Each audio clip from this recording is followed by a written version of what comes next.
हमारी कहानी उत्तर प्रदेश के गोरखपुर शहर से सैकड़ों किलोमीटर दूर स्थित एक छोटे से गांव के रहने वाले एक लड़के की है जिसका नाम गौरव है।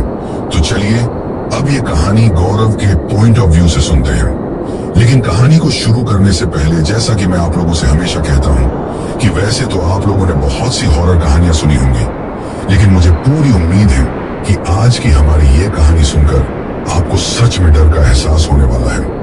बस मेरी आपसे इतनी गुजारिश है कि आप अगर इस कहानी को पूरा सुनेंगे तो आपको सच में बहुत ज्यादा मजा आने वाला है। साथ ही अगर आप पहली बार हमारे इस चैनल पर आए हैं तो चैनल को अभी सब्सक्राइब कर लीजिए। ऐसा करने से हमारी और आपकी नजदीकियां बढ़ जाएंगी और आगे आने वाली वीडियो आप तक आसानी से पहुंच जाएगी। तो ज्यादा समय ना लेते हुए जल्दी से अपनी कहानी को शुरू करते हैं। दोस्तों, मेरा नाम गौरव है और मैं उत्तर प्रदेश के गोरखपुर शहर से सैकड़ों किलोमीटर दूर स्थित एक छोटे से गांव का रहने वाला हूं। आज जो डरावनी कहानी मैं आप लोगों को सुनाने वाला हूं वो मेरे जीवन में घटी एक बहुत ही भयंकर और डरावनी घटना के बारे में है। दरअसल आजकल के लोगों का फैशन बन गया है कि अगर भूत प्रेतों के बारे में कोई बात की जाए तो तपाक से बोलेंगे कि क्या पुराने जमाने की फालतू मनगढ़ंत कहानियां सुनाने लगे हों। मगर सच यही है कि जिस पर बीतती है वही जान सकता है कि इस दुनिया में हम इंसानों के सिवा भी एक दूसरी दुनिया होती है जिसे लोग आत्माओं या भूत प्रेतों की दुनिया भी कहते हैं। पहले मैं भी भूत प्रेत वाले मामलों के बारे में सुनकर एकदम गुस्से से उछल जाता था, क्योंकि मुझे लगता था कि इससे लोगों के अंदर डर का माहौल पैदा होता है जो एक इंसान को डरपोक बना देता है। वैसे इस वक्त आप जितने भी लोग मेरी ये कहानी सुन रहे हो उनमें से शायद ही कोई इंसान ऐसा होगा जिसके घर में कभी न कभी किसी भूत प्रेत की कहानी का जिक्र नहीं चला होगा। और अगर सच में ही कोई आत्मा या चुड़ैल मेरी इस कहानी को सुन रही है तो फिर उसके बारे में तो कहना ही क्या। पर अगर सच में ऐसा कुछ है तो कोई आत्मा या चुड़ैल भी कमेंट करके मुझे ये बता सकती है कि वो कौन सी वीरान पड़ी जगह से मेरी ये कहानी सुन रही है और उसको ये कहानी कैसी लगी। खैर, ये सब ये छोटा सा मजाक था, लेकिन जैसा कि मैंने आपको पहले कहा कि भूत प्रेतों के बारे में चर्चाएं तो कभी ना कभी सभी के घरों में होती हैं। ठीक उसी तरह मेरे गांव में भी उस बंद पड़े मकान का जिक्र अक्सर चलता रहता था, जो कि गांव से थोड़ा बाहर मौजूद था। और शायद उसे मकान के बजाय अगर हवेली कहा जाए तो बेहतर रहेगा, क्योंकि वो बहुत अधिक जगह में बना हुआ बड़ा सा घर था। अनेक कमरे, बहुत बड़ा बगीचा और चारों तरफ बहुत लंबी चौड़ी चार दीवारी, मगर वो सब खस्ता हालत में था। अब वहां पर मकड़ियों के जाले, पेड़ पौधों और लंबी लंबी कांटेदार झाड़ियों के साथ वीरानी के सिवा कुछ नहीं था। गांव में बहुत से लोगों का कहना था कि रात में अक्सर उस घर के भीतर से रोने और चीखने चिल्लाने की आवाजें सुनाई देती हैं और ज्यों-ज्यों रात गहरी होती जाती है वो डरावनी आवाजें भी तेज होती जाती हैं। बहुत से लोगों ने तो ये दावा तक किया कि उन्होंने वहां से रात में गुजरते वक्त घर के आंगन में कोई साया टहलता हुआ भी देखा है। और चांदनी रातों में तो एक औरत को घर की छत पर घूमते हुए भी देखा गया है। कुल मिलाकर उस घर को हॉन्टेड हाउस कहना गलत नहीं होगा। गांव के लोग बताते थे कि वो घर किसी टाइम पर गांव के सबसे सुंदर और समृद्ध घरों में से एक था। वहां पर एक बहुत बड़ा परिवार रहता था जिसकी गांव में बहुत इज्जत थी। उस घर का मुखिया बलदेव सिंह बहुत समय तक गांव का मुखिया भी रहा था। छोटे बड़े झगड़ों से लेकर बड़ी बड़ी समस्याओं तक सभी कुछ सुलझाने में वो कुशल था। मगर जब अपने ही घर की बात आई तो वो भी लाचार हो गया। दरअसल उसके दो बेटे थे जिनकी शादी हो चुकी थी। बड़े लड़के रघु के बच्चे थे, मगर छोटे बेटे कर्मवीर की पत्नी को शादी के बहुत समय बाद भी बच्चे नहीं हुए थे। डॉक्टर और नीम हकीम सब हाथ खड़े कर चुके थे, लेकिन उसके बाद शुरू हुआ तंत्र मंत्र का प्रयोग। कहते हैं कि उसके बाद उस घर में अक्सर एक लंबा तगड़ा तांत्रिक आने जाने लगा था, जिसका दावा था कि किसी बुरी आत्मा ने उस छोटी बहू सुनंदा की कोख बांध रखी है। इसी वजह से उसके बच्चे नहीं हो रहे हैं, मगर वो सब ठीक कर देगा। शुरू में उस घर के सदस्य उस पर भरोसा नहीं करते थे, मगर धीरे धीरे सब कुछ सामान्य होने लगा और बहुत बार वो तांत्रिक उस घर पर आने जाने लगा। उसका कहना था कि उसका इलाज 6 महीने तक चलेगा, लेकिन फिर लगभग 2 महीने बाद ही वो अनर्थ हुआ जिसके बारे में कभी किसी ने सोचा भी नहीं था। दरअसल एक मनहूस सुबह को उस तांत्रिक और उस घर की लाशें घर के एक कमरे में पड़ी मिली। मगर गौर करने वाली बात यह थी कि इस दौरान सुनंदा का पति कर्मवीर घर से फरार मिला। उसके बाद पूरे गांव में चर्चाएं होने लगी कि उस तांत्रिक और छोटी बहू के बीच में गलत संबंध बन गए थे, जिन्हें एक दिन उसके पति कर्मवीर ने रंगे हाथों पकड़ लिया था। और उसके बाद गुस्से में आकर उसने दोनों को मार डाला और वहां से फरार हो गया। लेकिन उस घटना के होने के बाद फिर कभी उसका पता नहीं चल सका। उस घटना के कुछ समय बाद ही बलदेव सिंह की भी मृत्यु हो गई। उसके बाद तो जैसे उस घर से सुख चैन खोसा ही गया था। अभी इन हादसों से बाकी के घर वाले उबर भी नहीं सके थे कि रघु की बेटी पुष्पा की रहस्यमयी परिस्थितियों में मौत हो गई, जिसके कारण अब घर के बाकी के बचे हुए सदस्य अब बुरी तरह डर गए थे, क्योंकि ये मौतें सामान्य नहीं थी। जरूर इस घर पर किसी बुरी आत्मा का साया मंडरा रहा था, जो एक एक करके अब घर के सभी सदस्यों को मारने लगी थी। अब गांव के सभी लोगों का मानना था कि वो आत्मा उस तांत्रिक की है जिसे इस घर में मारा गया था, क्योंकि उसकी हत्या के बाद से ही मौतें शुरू हो गई थी।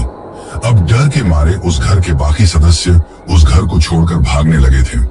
मगर घर छोड़ने से पहले ही रात को रघु की पत्नी भी मारी गई और इसी गम में रघु पागल हो गया, जिसके बाद उसकी माँ यानी कि बलदेव सिंह की पत्नी और उसका बेटा दोनों उसे लेकर वहां से कहीं चले गए।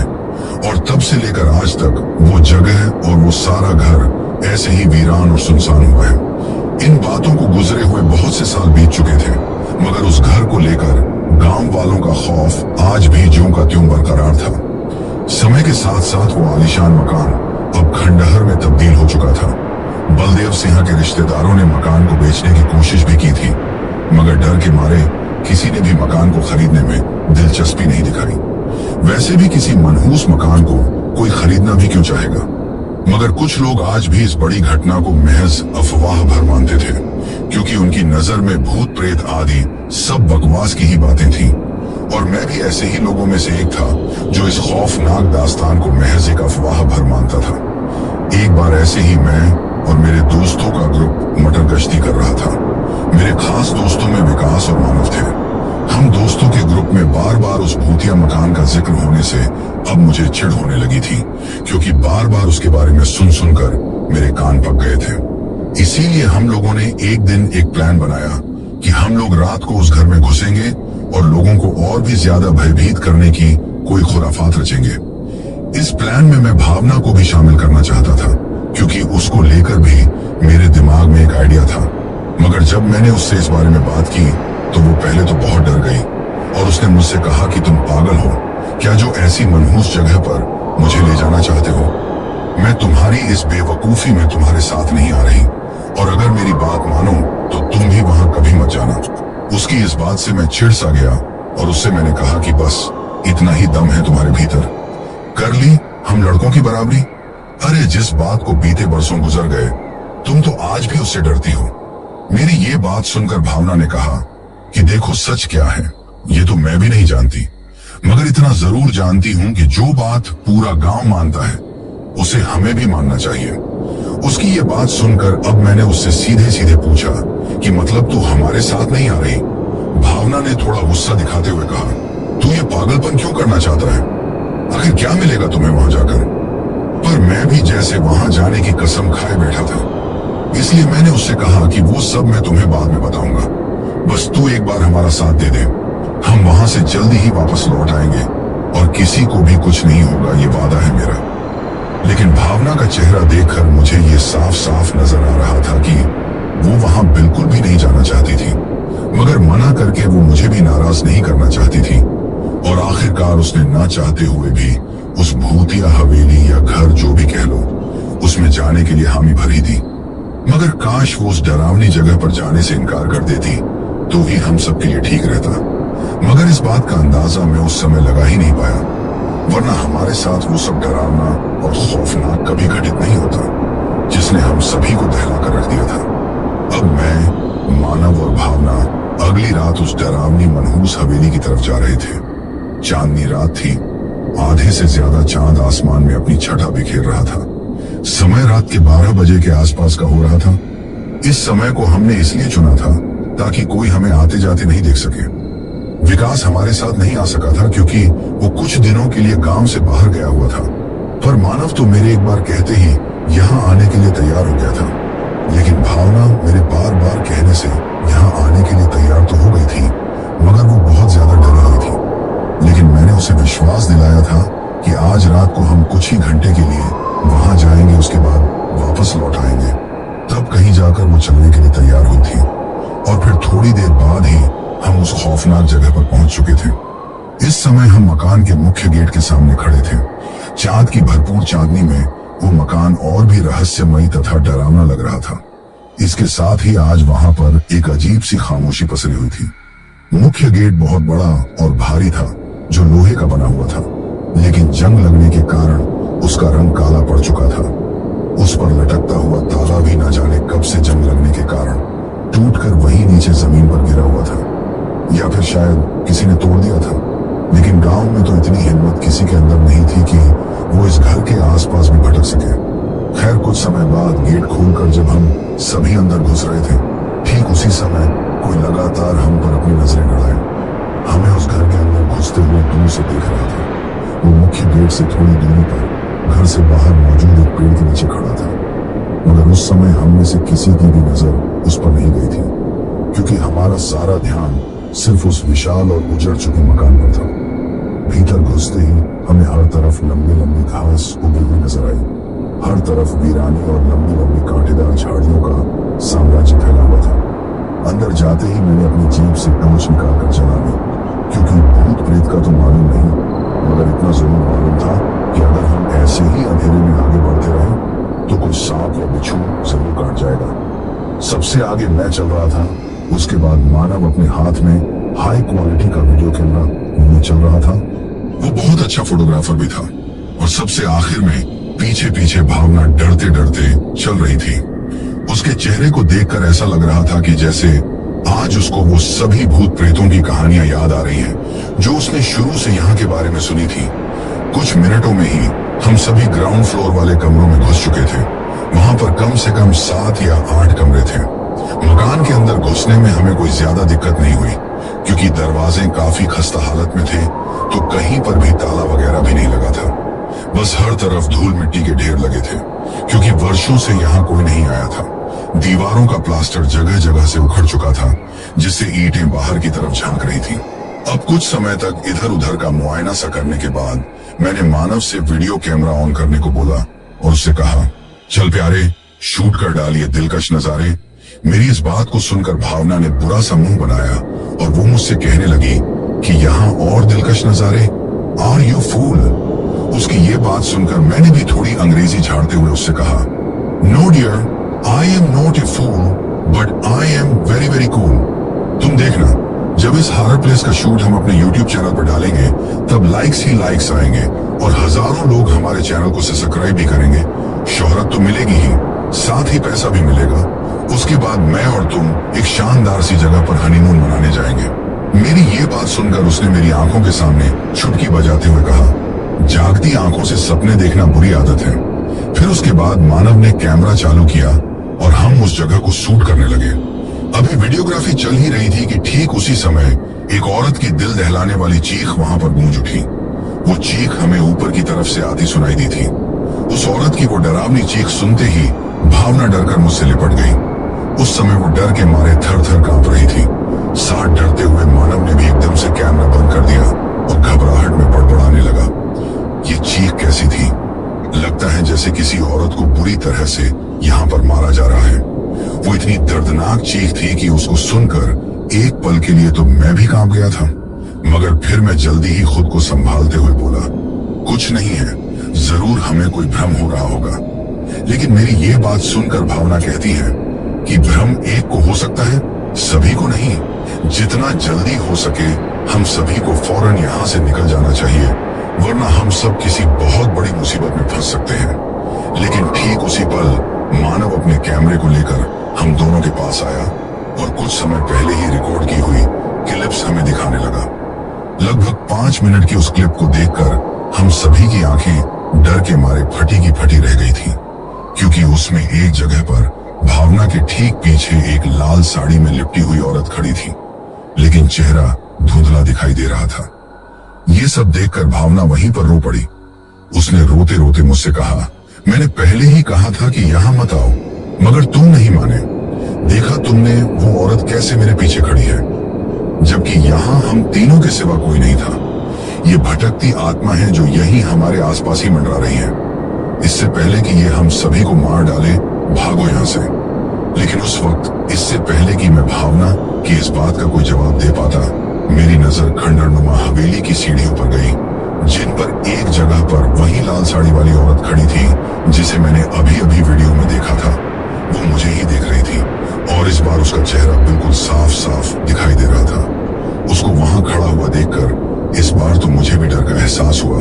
माथे पर पसीने की बूंदें झिलमिला उठी और उस वक्त मेरे मन में अपने आप से ही एक ही सवाल था कि क्या हम सब इस आत्मा के जाल में फंस चुके हैं। लेकिन फिर वो अचानक से ही हम सबको दिखना बंद हो जाती है और वहीं कहीं अंधेरे में ही गायब हो जाती है। उस वक्त भावना के चेहरे पर खौफ साफ साफ देखा जा सकता था। तभी मैं उन दोनों से कहता हूं कि ये जगह सचमुच हॉन्टेड है। अभी इसी वक्त यहां से वापस चलो, वरना हम सब मारे जाएंगे। वो लाल साड़ी वाली औरत हम सब के लिए एक खतरे की घंटी है। मेरी ये बात सुनकर मानव भी मुझसे कहता है कि हाँ यार, भावना सही बोल रही है। तुमने देखा नहीं कैसे वो हमारे बनाए हुए वीडियो में दिखाई दे रही थी, जबकि उस समय वो तो वहां कहीं पर भी मौजूद नहीं थी। मैंने उन दोनों से सहमत होते हुए कहा, हाँ हो सकता है कि तुम दोनों का कहां सही हो, मगर फिर भी हम सब जिस चीज के लिए यहाँ आए थे वो हमें मिल ही गया। इस वीडियो को अपने चैनल पर डालो अभी और लोगों को रियल घोस्ट से मिलवाओ अभी। मेरी ये बात सुनकर भावना मेरे ऊपर चिल्लाते हुए बोली, ये काम यहाँ से चलकर भी तो हो सकता है, तुम्हें दिख नहीं रहा वो? अभी हम लोगों के बिल्कुल सामने खड़ी थी। यहाँ डर के मारे मेरी जान निकली जा रही है और तुम्हें अब भी चैनल की पड़ी है। मैं तो यहाँ से जा रही हूँ, तुम्हें जो करना है करो। ये कहकर वो वहां से निकल गई। तभी मैं मानव से कहता हूँ कि ये लड़कियां भी ना कितना जल्दी डर जाती हैं और ये भूत प्रेत भी शायद इन्हें ही डराने के लिए बने हैं। ये सब कहते हुए मैंने मानव से उसका कैमरा मांगा और फिर से उस वीडियो को देखने के लिए उसे ऑन किया। मगर इस बार मैं बुरी तरह से चौंक पड़ा, क्योंकि अब उस कैमरे में वीडियो की जगह एक काला अंधेरा स्क्रीन पर दिख रहा था। उस चीज को देखकर मैं हक्का बक्का होकर उसे बार बार चलाकर देख रहा था, मगर सिर्फ अंधेरे के कुछ भी नजर नहीं आया। तभी मानव थोड़ा मेरे पास आते हुए मुझसे कहता है कि मुझे लगता है हमें यहाँ नहीं होना चाहिए, कुछ तो अजीब है यहाँ। मैं उसे कुछ जवाब दे पाता उससे पहले ही एक बार फिर से एक औरत की चीख मेरे कानों तक पहुंचती है। मगर इस बार मैंने उस आवाज में उस चीख को साफ साफ पहचान लिया था, क्योंकि वो चीख भावना की थी जो अभी कुछ ही मिनट पहले यहाँ से बाहर गई थी। अब जिस तरफ से भावना के चीखने की आवाज आई थी, मैं और मानव उसी समय उस तरफ दौड़ते हैं। जब हम दौड़कर बाहर जाते हैं तो हमें दिखाई देता है कि थोड़ी ही दूर लंबी घास में भावना पड़ी पड़ी चीख रही थी। जब मैं और मानव उस तरफ भागे तो हमें उसके पास से कोई साया भागकर जाता हुआ दिखाई देता है, और ये वही साया था जो इस घर में आने के समय से ही हमारा पीछा कर रहा था। मैंने भागकर भावना को संभालते हुए उसे वहां से उठाने लगा। अब मैं तो भावना को उठाने लग गया था, लेकिन जो मानव था वो तेजी से उस भागते साए की तरफ लपका। वो साया उस घर की दीवार फांदकर ज्यों ही बाहर कूदने लगा, उसी समय मानव ने पीछे से लपक कर उसका एक पैर कसकर पकड़ लिया। तब तक भावना और मैं भी वहां पहुंच चुके थे। उस काले साए ने अपना पैर छुड़ाने का खूब प्रयास किया, मगर मानव भी उसे वापस उस दीवार से नीचे पटक कर ही माना। अब चांदनी रात में वो साया हम तीनों के सामने मौजूद था, मगर हम तीनों ही उसको नहीं पहचानते थे। सिर पर लंबे लंबे उलझे और अधपके बाल, लंबी लंबी दाढ़ी और फटे कपड़ों वाले उस आदमी की उम्र लगभग 50 वर्ष होगी। तभी मैंने गुस्से में उसका गला पकड़ते हुए उससे पूछा कि कौन हो तुम और हमारा पीछा क्यों कर रहे थे। मेरे इतना गुस्सा करने का उस पर कोई खास असर नहीं दिखा और वो चुपचाप एकटक अपनी मोटी मोटी आंखों से मेरी तरफ देख रहा था। ये देखकर मानव भी उस पर गुस्सा हो गया और उससे पूछाने लगा कि तुम यूं चोरों की तरह यहाँ से भाग क्यों रहे थे? कहीं यहाँ पर भूत प्रेतों के नाम पर तुम ही तो लोगों को नहीं डरा रहे हो? कहीं ये सब तुम्हारा ही रचा रचाया षड्यंत्र तो नहीं है? लेकिन इस बार उस आदमी के मुंह से एक भारी भरकम आवाज सुनाई देती है और वो हम लोगों से कहता है कि उस लाल साड़ी वाली औरत को अपनी आंखों से देखकर भी तुम अनजान क्यों बन रहे हो? उसे देखकर भी क्या तुम्हें लग रहा है कि यह जगह भूतिया नहीं है? उसकी बात सुनकर मैं उससे कहता हूँ कि वो औरत भी तुमसे मिली हुई होगी और तुम दोनों मिलकर ही शायद ये सब भूत प्रेत का नाटक कर रहे होंगे, क्योंकि तुम उसके बारे में कैसे जानते हो, जबकि उसे तो केवल हम लोगों ने ही देखा था। इसलिए सवाल ये है कि ये सब तुम कर क्यों रहे हो? सब सच सच बताओ, वरना हमें सख्ती दिखाने पर मजबूर होना पड़ेगा। फिर उसने थोड़ा डरते हुए हम लोगों को बताया कि यह कोई षड्यंत्र नहीं बल्कि कुछ और है। अभी कुछ देर पहले तुमने जिस औरत को देखा वो बरसों पहले मर चुकी है। उसका नाम सुनंदा है, मगर उससे बड़े बहुत से सच और भी हैं जिन्हें जानकर तुम सभी हैरान रह जाओगे। अभी के लिए ये छोटा सा सच सुनो कि मैं रघु हूँ, बलदेव सिंह का बड़ा लड़का, जिसका सब कुछ इस घर ने लूट लिया था। मैं बर्बाद हो गया। उसके इस खुलासे से हम हैरान रह गए। अभी हम उसकी वो बातें सुन ही रहे थे कि ठीक उसी समय हमें किसी की पायल पहनकर चलने की छम छम की आवाज सुनाई देती है। वो आवाज हमारे पीछे से आ रही थी। जब हम लोग पीछे की तरफ मुड़कर देखते हैं तो हमें उसी लाल साड़ी वाली औरत की रूह छत पे दिखाई देती है। छत की मुंडेर पर खड़ी खड़ी वो हमें खूनी नजरों से घूर रही थी, जैसे वो हम सभी को मारकर ही दम लेगी। उसको देखते ही भावना ने तो मुझसे लिपट कर रोना भी शुरू कर दिया था। उस लाल साड़ी में उस आत्मा को वहां खड़ा देखकर वो बूढ़ा आदमी डर के मारे कांपता हुआ हम लोगों से कहता है कि वो देखो वही है, बिल्कुल वही है, सुनंदा, मेरे छोटे भाई कर्मवीर की बीवी। वो मुझे मार डालेगी। इसके साथ उस तांत्रिक की रूह भी यही कहीं भटकती होगी। इन दोनों ने ही मेरे घर वालों को मार डाला। अब मेरी बारी है। तभी मानव दबी हुई आवाज में उससे कहता है कि ज्यादा ड्रामा मत कर बुढ़े। अगर तुझे इतना ही डर था तो फिर यहाँ आया ही क्यों था? ऐसा क्या था यहाँ पर जो तू सब कुछ जानते हुए भी यहाँ मरने के लिए चला आया? तभी भावना हम लोगों से कहती है कि चलो भागो, निकलो यहाँ से। ऐसा आखिर क्या है यहाँ जो तुम सबकी जान खतरे में डाल रहे हो? उसकी इस बात पर मैंने जवाब कि आया तो था। यहाँ ये साबित करने की भूत प्रेत कुछ नहीं होते, मगर मेरा ये भ्रम अब धीरे धीरे टूट रहा है। इसलिए अब पूरा माजरा जानकर ही यहाँ से वापस जाऊंगा। पर अगर तुम और मानव यहाँ से वापस जाना चाहो तो शौक से जा सकते हो। मैं तो उस लाल साड़ी वाली का रहस्य जानकर ही यहाँ से वापस जाऊंगा। ये कहते हुए जब मेरी नजर छत की तरफ गई तो मेरे साथ साथ वहां मौजूद हर कोई एक बार फिर से दहल उठा, क्योंकि उस लाल साड़ी वाली औरत ने चीखते हुए छत से नीचे छलांग लगा दी और उसके ऐसा करते ही कुछ पल बाद ही उसका खून से लथपथ जिस्म आंगन के बीचों बीच पड़ा था। वहां यह सब चल क्या रहा है, यह सोच सोच कर सभी का बुरा हाल हो गया था। उसके बाद डरते डरते सबसे पहले मैं उसकी लाश की तरफ बढ़ता हूँ। भावना और मानव भी डरते डरते मेरे पीछे पीछे वहां आते हैं। उसके नजदीक पहुंचकर मैंने देखा कि वो मुंह के बल जमीन पर पड़ी थी और उसके चारों ओर खून बिखरा पड़ा था। उस स्थान से एक अलग ही तरह की दुर्गंध सी आ रही थी। वहां पहुंचकर उस बुढ़े ने उसको न जाने क्या सोचकर छुआ, लेकिन जैसे ही उसने उसको छुआ तो ठीक उसी पल जो हुआ उससे एक बार फिर से वहां के वातावरण में चीखें गूंज उठी और ये चीखें हम सभी के मुंह से निकल रही थी, क्योंकि वहां पर हुआ ही कुछ ऐसा भयानक था कि लाश बनी वो औरत एकदम से उठ गई। और ना केवल उठ गई थी बल्कि उसने उस बुढ़े पर अपने नुकीले नाखूनों से वार भी कर दिया था। एकदम से हुई इस घटना के लिए हम में से कोई भी तैयार नहीं था, जिसका नतीजा ये हुआ कि हम सभी हैरानी और डर के सागर में गोते लगा रहे थे। एकदम से हुए हमले से वो बुढ़ा चिल्ला उठा। कुछ देर बाद जब मुझे कुछ होश सा आया तो मैंने सीधी एक लात उस चुड़ैल को दे मारी। मेरे लात मारते ही चुड़ैल के मुंह से एक डकार सी निकली और वो दूसरी तरफ जा गिरी। दर्द से बिलबिलाता हुआ वो बुढ़ा भी जमीन पर गिर पड़ा। इसी बीच कुछ पल बाद ही वह लाल साड़ी वाली चुड़ैल वहां से गायब हो चुकी थी। उस घटना से एक बात तो साफ हो गई थी कि वो बुढ़ा हमारे लिए कोई खतरा नहीं था, बल्कि उसकी जान को तो खुद ही खतरा था। उस वक्त रात के 3 बज रहे थे। हम सभी ने तय कर लिया था कि वहां से चले जाने में ही सबकी भलाई है, मगर उससे पहले एक बार मैं बुढ़े से ये जानने का इच्छुक था कि वो आखिर यहाँ आया क्यों था। जब उसे पता था कि ये जगह खतरनाक है और यहाँ उसकी जान को खतरा है, तब भी उसने यहाँ आने की हिम्मत कैसे और क्यों की? अब तक वो बुढ़ा दर्द से कराहते हुए थोड़ा सामान्य हो चुका था। फिर उसने जैसे तैसे अपने उस दर्द को सहते हुए मुझे बताया कि यहाँ से चले जाने के बरसों बाद जब मैं मानसिक रूप से कुछ स्वस्थ हुआ तब पिछली सारी बातें मेरे दिमाग में घूम लगी। वो सब मुझे अंदर से कुरेदता था। मेरी बेटी, मेरी बीवी मारी गई, मेरे भाई कर्मवीर की पत्नी सुनंदा जिस तरह मरी वो भी दुखद था।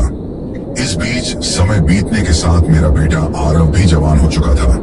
मैंने सोचा कि पिछली बुरी यादों को भुलाकर आरव के लिए जिंदा रहूं, उसकी शादी करके फिर से इस परिवार में खुशियां लौटाने की कोशिश करूं।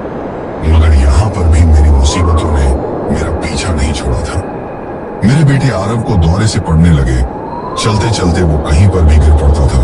कभी कभी कुछ भी बकने लगा जाता था, जैसे उस पर कोई शैतान सवार हो। उसके बाद मेरा भी हाल कुछ ठीक नहीं रहा। रात में डरावने सपने आना, ऐसा महसूस होता था जैसे कोई मेरी छाती पर सवार हो गया है। कभी कभी तो सांस तक लेना दूभर हो जाता था। ये सारे लक्षण किन्हीं बुरी शक्तियों के वास के थे। फिर मैंने एक तांत्रिक से संपर्क किया। उसने जो कुछ बताया वो बड़ा चिंताजनक था। उसने कहा कि तुम्हारे परिवार को जिन रूहों ने मारा था, अब वही रूहें तुमको डरा रही हैं। वो अब तुम्हें भी डरा डरा कर मारना चाहती हैं। ये सुनकर मैं बुरी तरह डर गया। मैं उस तांत्रिक के पैरों में गिर गया और उसे कोई उपाय करने की विनती करने लगा। तब उसने बताया कि उनका उपाय तुम्हारे पुराने घर में जाकर ही संभव है, क्योंकि आज भी वो रूहें वहां भटक रही हैं। इसके अलावा तुम्हारे साथ साथ पूरे गांव पर भी संकट के बादल छाए हुए हैं, क्योंकि वो डरावनी रूहें तुम्हारे घर की तरह ही गांव के बाकी के घरों को भी वीरान कर देना चाहती हैं और उन घरों में भी अपना बसेरा बसाना चाहती हैं।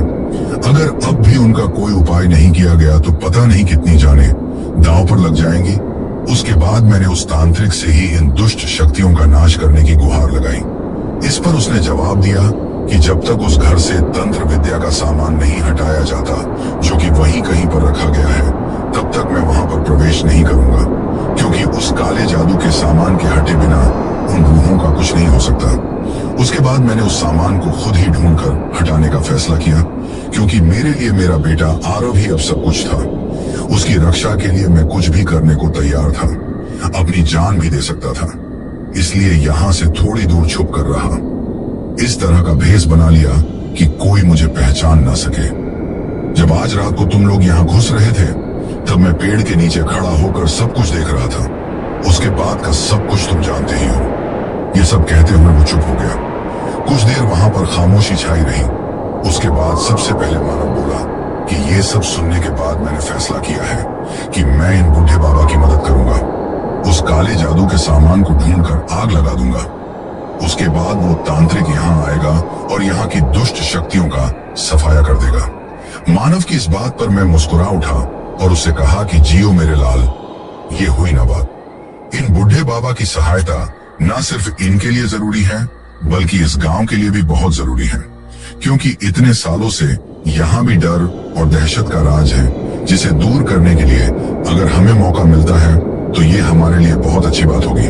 तो दोस्तों, ये थी हमारी आज की कहानी आपको कैसी लगी ये आप मुझे कमेंट बॉक्स में कमेंट करके जरूर बताना।